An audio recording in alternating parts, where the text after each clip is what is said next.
అండి. కొందరు పడి చెడి కృంగిన వాళ్ళు వస్తుంటే మనకేమనిపిస్తుంది? మీరు చెప్పర్లే భక్తులు, నేను చెప్తానేనండి.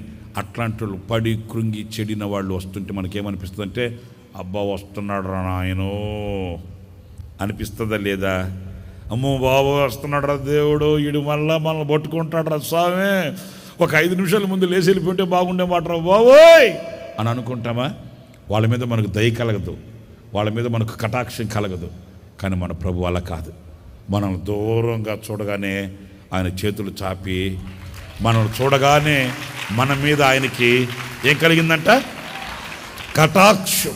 మనం చూడగానే మన ముఖంలోనే ఆయనకి దయ, కటాక్షం కలిగింది. మనం చూడగా అయ్యో నా బిడ్డ గంపడాస్తో వస్తున్నాడు, నా బిడ్డ దుఃఖంతో వస్తుంది, నా బిడ్డ నలిగి విరిగిన హృదయంతో వస్తుంది, నా బిడ్డ నన్ను చూడడానికి పరుగు పరుగు పరుగు.